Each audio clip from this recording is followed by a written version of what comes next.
will say a member of African Association from French-speaking country in Rhode Island, or especially in Rhode. We have a large community here of African coming from those French-speaking countries. They are not involved in those kind of meeting or political situation because of language barrier. But sometimes we have people who can translate some of them and make them involved or make them understand what you can do for them when you get elected. I know the governor just signed a bill of driving license for undocumented people. Many of us have this kind of problem. Some are documented who even can vote, and have kids now who are just citizens who can vote. And some parents run to some immigration issue, travel license, employment, or many kind of health coverage. So I don't know if I catch the train running, if somebody already asked those questions when you elect, what can you do for our folks for that? Well, I mean, it's certainly.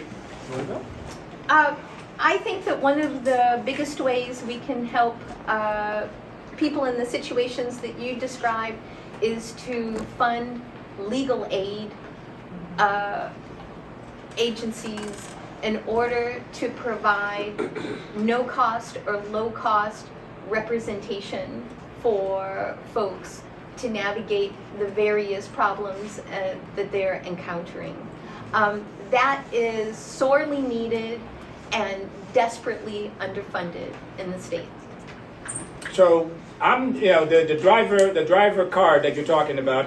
I'm one of the co-sponsors, and not only that, Rhode Island Legal Services, which is part of the an agency that we fund, we've increased their budget because they came before us, and they're taking on more cases than especially during the pandemic because of the evictions and all that stuff. So they take on more work, so that we were able to increase those money as Mr. Stewart said, that we need to put that money into some type of social services agency to help folks like those folks that you mentioned who are not able to either pay full price or can't pay at all. Mm-hmm.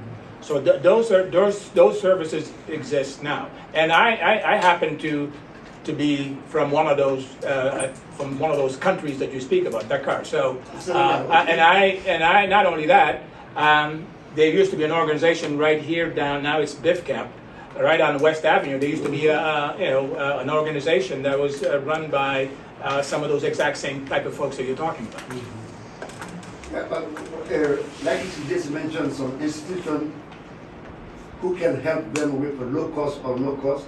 I know I personally send many people to Dorcas International Institute, and maybe some Christian association that I run on case with somebody who finished all the paperwork for the green card, sponsoring spouse to get the green card after submitting all the paper, marriage certificate to prove they are living.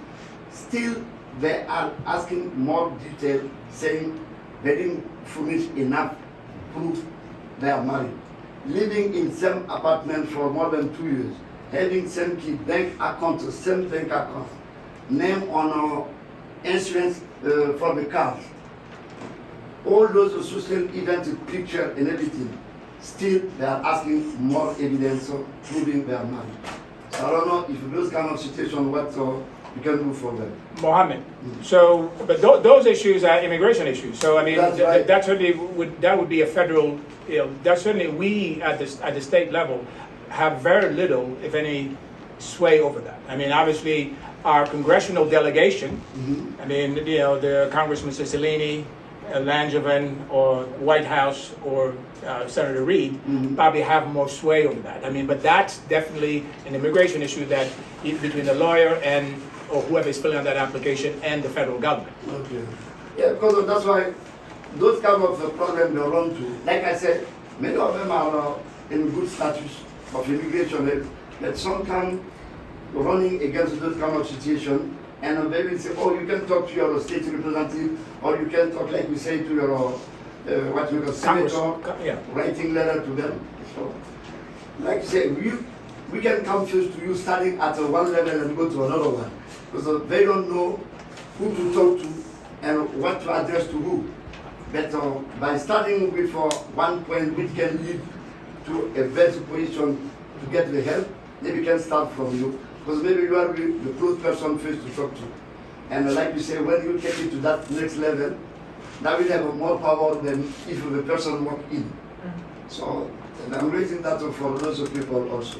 No, I mean, and we do that every day. I mean, somebody asked me for, can you help me do this? I said, well, I can't really do that, but I have someone that I know at the congressman's office that could potentially help you. Right. So I put those people in contact, or I get the form that they need and send it to them. Very good.